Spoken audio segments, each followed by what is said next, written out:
the last 6 months, and I don't know why, we've found that instead of music videos, live videos are actually more successful. The thing that's changed the most within the last 5-10 years is the way that we discover music.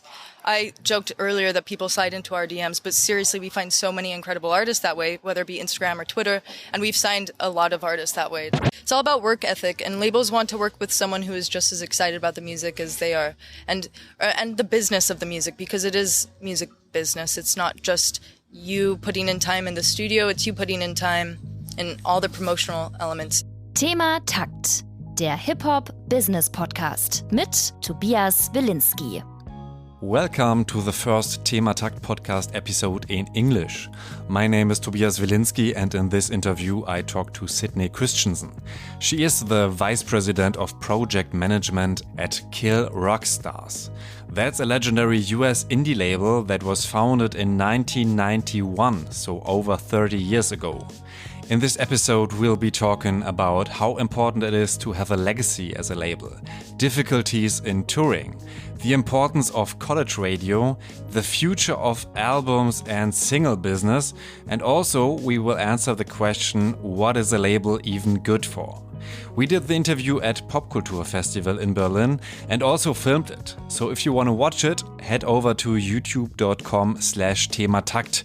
That's with a TH, so ThemaTakt. If you want more information or have questions, reach out via Instagram at ThemaTakt. And now I hope you enjoyed the interview. Welcome, Sydney Christensen. You're here with the label Kill Rockstars. Maybe you can just explain your role. What is your usual work right now? Cool. I'm VP of Project Management, so that's kind of the umbrella term for handling all sorts of things, fingers in a lot of different pots. My main bit would be hiring publicity teams. And when we don't hire publicity teams, I'm the in-house publicist. I hire the radio teams and I help coordinate the artists getting everything handed in and submitted to the label, and sending that off to publicity teams, radio teams. I help with A&R, and I also manage special projects. So if we organize a festival or some special something or other on YouTube, I'll help organize that. Do you have a favorite thing to do? Because there are so many. I thought you were going to ask me if I have a favorite artist just right away, which, you weren't supposed to do. No. I totally do, but I won't say who it is. I love doing in-house publicity. I think it's really fun because typically when we hire a publicist, of course, they're just working the one campaign. But to be the in-house publicist, I'll represent a punk band and then a singer-songwriter the other day. But the email address, the sender's name is all the same. And so you kind of establish this connection with different outlets and represent the label in like all the different genres that we manage instead of just like this one side. So I like doing in-house publicity. It's my favorite. It's a lot of connections and nice conversations. So the difference between in-house and not in-house is that you do the publicity yourself and don't hire somebody to do it, right? Yeah, correct. There's a bunch of different publicity teams with multiple different publicists on each team, and you can hire them kind of as a contractor and they can do the work for you. Special project you did? Maybe you can talk about what's special or what's like a special festival or something you did. The biggest and one of the most recent was organizing our showcase at South by Southwest and organizing the panel that we did there. So that was back in March in Austin, Texas, of course. And I think we had 14 different artists. We had 2 stages. It was a lot. It was a lot, especially for kind of just one person. But so many of our artists came through, and it was right after the pandemic lifted up. And so everybody was just unbelievably excited to gather in Austin, Texas, like a rowdy place, and play their music finally in front of all these people. It was packed. It was a lot of fun. Another one that was somewhat recent was we did a Pride Month series in the United States, which is where the label is based. Pride Month is June. I think it's July here. So in June, every week we had different artists send in videos and we launched them as premieres on YouTube. And then we did it as a donation drive to the Tegan and Sarah Foundation.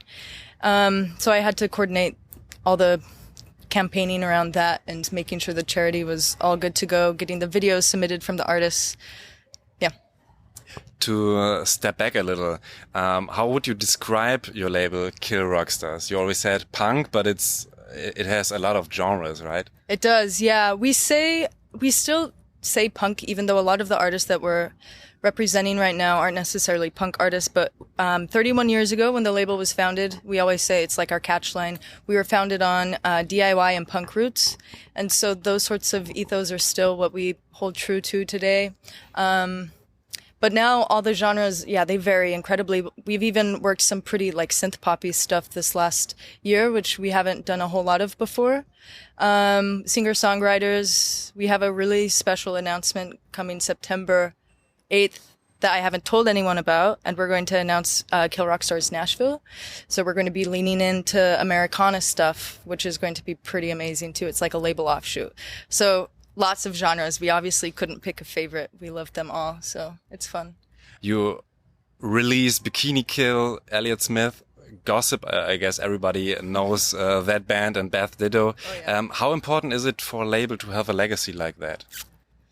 Oh man, it's incredibly important, and we represent Elliott Smith still, but Bikini Kill, they started their own label, and so they're doing their own thing. But so many artists will now slide into our DMs, and they'll approach us with like, we're huge fans of Elliott Smith, or we're huge fans of Gossip, and that's why they found us in the first place. So I think those sorts of artists have established such a fandom that artists who are looking for representation, of course, will follow where their favorite artist was represented by. So that sort of legacy is really important because we attract those fans that listen to that kind of music and those sorts of artists. And those sorts of artists stood for something just absolutely incredible that their followers like. So it just makes like this snowball effect. It's nice. Do you see it becoming like less and less important? Like, what did a label do? Because the panel you will speak here is also called a label. What is it good for? I think what labels do now, it's very different, but I still, of course, fall on the side of the argument that labels are important.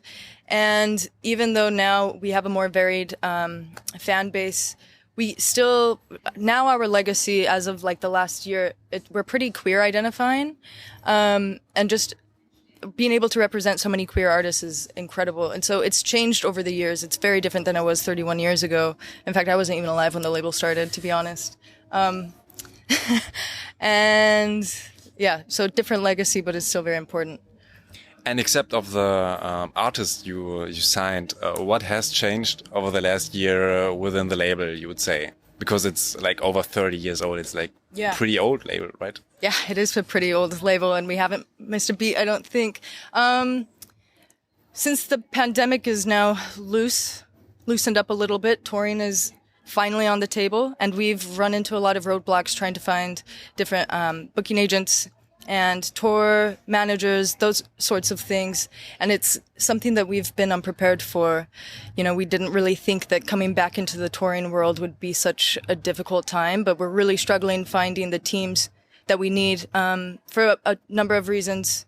I guess the two main ones are a lot of booking agencies, the smaller boutique ones, had to shut down during the pandemic, obviously because of no revenue coming in.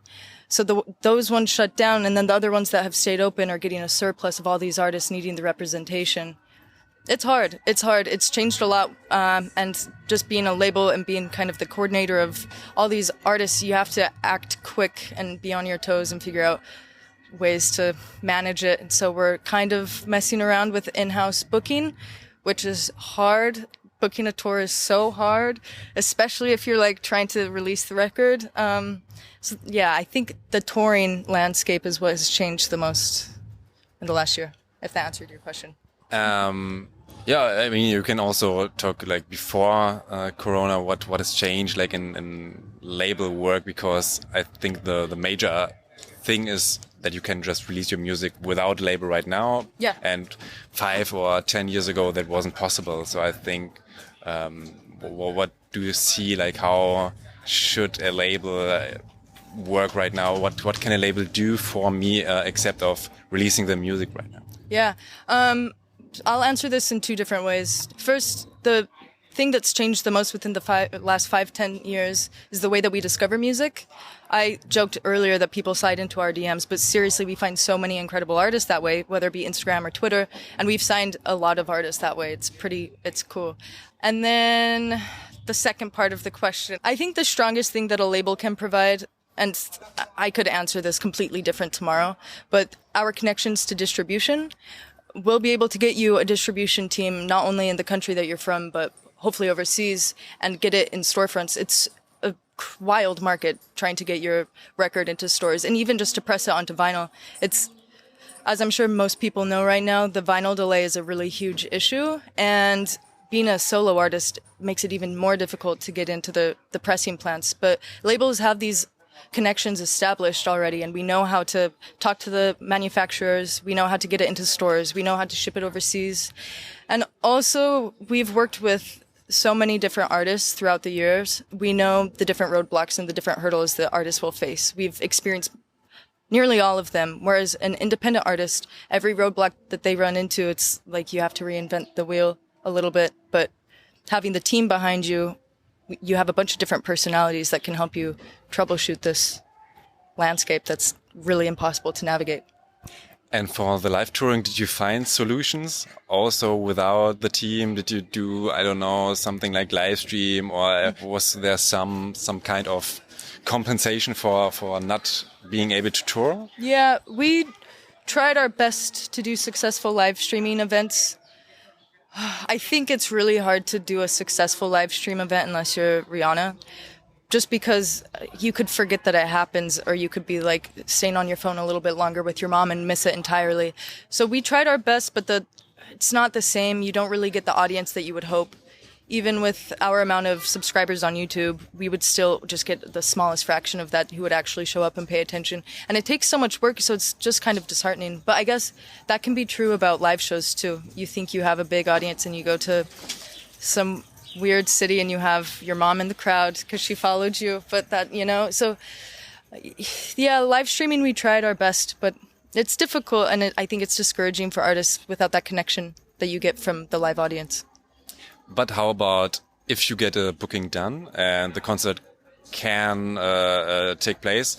Is there like also a huge no-show rate, and is it difficult to get people into the concert venue right now in the US, or how do you see that? No, I think people are really excited to go to concerts right now. The one problem with the landscape, the time right now, is so many artists are touring because they've been pent up for 2 or 3 years. And so now you might be in Los Angeles and have 6 different artists or 6 different shows to choose from. So you might be missing out on some fans that way because of the selection and the problem of overabundance. But as far as moods go, I think people are really driven to attend shows. We've been pent up for too long. You live in Berlin right now, and do you also focus on the music industry right now here? And do you see differences between the German and the US music industry landscape? Yeah, I've noticed differences that I'm still trying to understand a little bit. I guess even just being able to coming here, I'm still learning it, and I'm still struggling to even recognize the differences. I feel really far behind in the music industry here and what's going on. It takes a lot of catching up because it is so different. So I think I'm still trying to find my footing and figure out different ways to connect. But I guess, okay, this ties into the original prompt of what a label can do. You can see these connections happen across the world. So I wouldn't be here if it wasn't for the label and my job, and I think a lot of different artists might also find those opportunities. They could go somewhere entirely new, but because of the label connection, you can introduce yourself to so many different people. But anyway, no, I'm still trying to learn the German landscape. We already talked about tools like live streaming. Did you discover others? For example, I mean, TikTok is a pretty big deal, but I think for punk it's more difficult than for hip-hop to use it, right? Yeah, I think artists are not really driven to the social media platforms, on our label at least. A lot of artists don't fancy it, and so it's a matter of motivating them to use it, because it does help a lot, and so many people discover music that way, but artists are sometimes reluctant to use it. And how do you still get the name out? I mean, you cannot only do the publicity part, right? You have to get more reminders out. Don't you see it like that? Yeah, I'm smiling because that's the golden egg. That's what everybody is trying to do. How to get your name out, how to get your artist's name out. And honestly, this is not a helpful answer for artists. It's so much about the right time and the right place. You could have a huge success on college radio and no one really paid attention to the press. Or you could have a huge success on press and that's how people discovered you. But it's all about the right time and the right place. And how did you get your successes within the last years without social media? We've had some DJs pay attention, some NPR DJs that have really helped. Another prominent radio station is KXP in Seattle. We love them. They're awesome. We used to be based in Portland, and so the Pacific Northwest thing is awesome. But yeah, getting DJs to recognize and give artists a chance to do in stores or in studios really helps. What is in studios? Oh, in studio, so a radio station who might host the band and set up and do like a radio streaming event, I guess, and sometimes an interview as well. So your focus is on radio?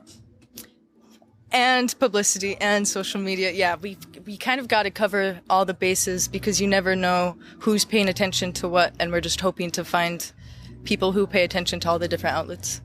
And the radio landscape in the US, do you see a decline or something because now everybody is using Spotify or other DSPs? Or do you think like in 10 years, radio still will be one major player for you?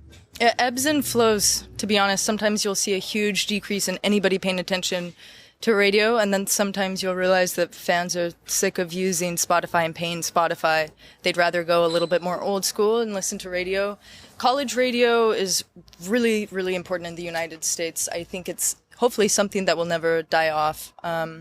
That's really how a lot of these artists will get their start before we go to... So non-com radio is kind of the next level to radio after college, and AAA. These are just different formats of radio, but you've got... What is AAA? It's like adult alternative. So it's... Okay. And that kind of... Those will be different target stations than college radio, of course. So you kind of have to plant your seed in college radio and keep working and hopefully get the attention to these other stations. So it's still very important and we prioritize it. I love radio. It's fun. How do you see the future for single versus albums? Oh, I think we're already seeing the future, to be honest. I'm such an album fan, and so I'm going to just answer this with a bias, but I think right now, with the streaming platforms, it's so great on representing singles. You can release just one single and get promoted to playlists. You don't necessarily need the whole album to be discovered. And so artists, well, okay, and then there's the algorithm thing. If you don't release a song every about 2 months-ish, the algorithm will kind of fall off of your back and you'll get lost, I guess. And so you have to keep this algorithm going, which means you have to keep releasing these singles. And so we are in the future of singles being incredibly important and albums kind of trickling out of importance, which breaks my heart. And how important is the music video? Also a good question. The last 6 months, and I don't know why, we've found that instead of music videos, live videos are actually more successful. Really? Yeah, with the live audio as well. So it's always tough because if you send a press release, you of course want to focus on like one bit to click to, just so you don't split everybody's traffic up. And live videos are really successful and fans really like them, but then that doesn't help promote the actual recording of the audio. But live recordings, awesome. Music videos are helpful because you can use the original audio. But right now, we're quite liking live recordings, whether it be in someone's basement or at a show, any variation, but fans love them. But did you also use like Twitch or something? Like I asked before, did you try out some new stuff? Maybe apart from social media, maybe there's something I never heard of. No, we wanted to use Twitch, but then for different live streams, and then when the time came, we just realized it would be easiest to stick to where our fans are. We don't really have a Twitch, and so we didn't see the need to try to pull all the audience over. We'd love to explore more of these different platforms because they can be useful in very different ways than YouTube or streaming platforms can be, but we just haven't experimented yet.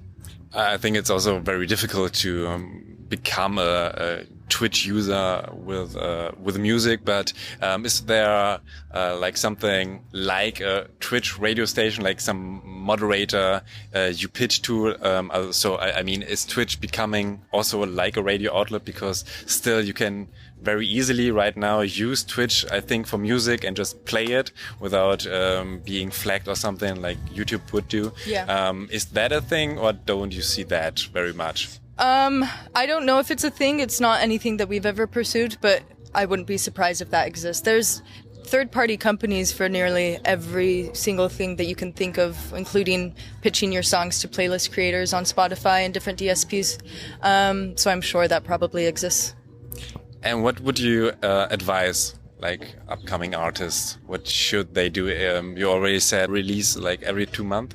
Is there something you would also advise them, or you do every time? It is all about work ethic.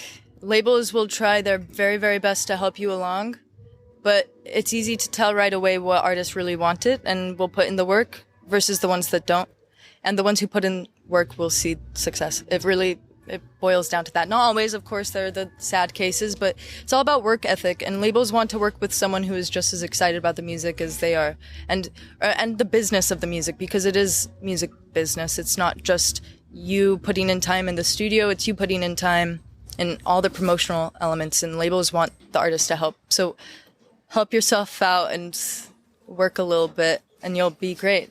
Because it's now harder to get money, especially if I cannot play a concert and I only have maybe a DSP and not so much money, money-wise. What would your advice be? I know the laws vary a little bit from Europe and the United States, but generally it's the same. You must understand different rights and how to manage different rights. It's a beast of a conversation. It's a whole lot to digest. It will take you probably like a year of studying it for it to really sink in. But once you understand your rights, you'll be able to understand, and I mean like how to register as a songwriter and your songwriting rights, and a publishing company. Register as a publishing company if you don't have one, because the way that the song gets split up, money will get paid to the songwriter and the publisher if you aren't set up. And this is where it might vary a little bit in Europe. If you aren't registered with a publisher or as a publisher, that 50% cut from the song goes nowhere. It's wild. It's something that publishing companies, I think, created a long time ago. So register as a publisher. But then if you know that, you hopefully know your rights, and you'll be able to figure out all these different ways that you can make yourself more proficient, I guess. About music rights, in February 2022, the music company Acceleration Music has acquired the catalog of Kill Rockstars. How did that change the label? You did your research. That's cool. It honestly hasn't changed it too much. There was an article, well, I won't name names. Some articles have named it as like this huge change. My boss is still the same. But Acceleration, they're basically like a label family. And so with Acceleration, since they're a bigger company, we actually have more money, which helps artists. But the dynamic between like the small team of Kill Rockstars has changed the same. Sometimes I just email the cool press that we get to different people. So it's just expanded the family circle a little bit, but not in a way that is honestly felt too much. I know that probably sounds like a fake answer, but it's true. It's about the same. Yeah, I know. But you have more money, that is good. Did you also run into any policy issues with the name Kill Rockstars? I mean, if you upload something to Spotify, sometimes even an album cover can get you into trouble. But with something like Kill in your name and having a sampler called like that? Yeah. I've been meaning to ask my boss all the different times that he's ran into this. In the digital age, it's impossible to run ads with Kill in it. But it's not as big of a problem as you would think. We do have an artist whose name is Bitch. It is her chosen name. It's her artist name. It's not used as a curse word. It's her name. And it's impossible to promote any of her albums. And her album's called Bitchcraft. And so we couldn't even promote that. So everyone listened to Bitch because she's awesome. And, you know, the digital gods won't let us promote her stuff. So if you don't want to do any social media as an artist, you should call yourself bitch or something like that. Yes, totally. No, no, it makes it so hard. It's discouraging. You can't even run tour ads, you know? Bitch goes on tour. Pfft, that won't even go through the filters. Yeah, it makes it tough. So you got to be careful with your name. Unless you don't give a shit, then it's okay. Okay. What is your, what are your wishes for the music industry in the future? This is so far-fetched, but I would love if artists could get paid more. And if fans could actually purchase music. That's all. Okay. And world peace. Finally. Okay, if you don't want to add anything, then Sydney Christensen? Kristen or Christian then? Kristen then, right? Christensen. Christian then. Yeah, it's Danish. I don't know. Say it however you want. It's okay. Thank you very much. Yeah, thank you. And that's it. That's all I've got. Thanks for listening to the first episode in English, and thanks Sydney Christensen for all the insight she shared. I didn't know about the importance of college radio in the US or that live videos can be more successful than the actual music video. I hope you enjoyed the talk. Subscribe to ThemaTakt even if the podcast is normally in German. But maybe that will change. Hit me up if you would like more interviews in English. You can support me via paypal.me/ThemaTakt. My name is Tobias Wilinski. Thanks for listening. ThemaTakt, der Hip-Hop-Business-Podcast mit Tobias Wilinski.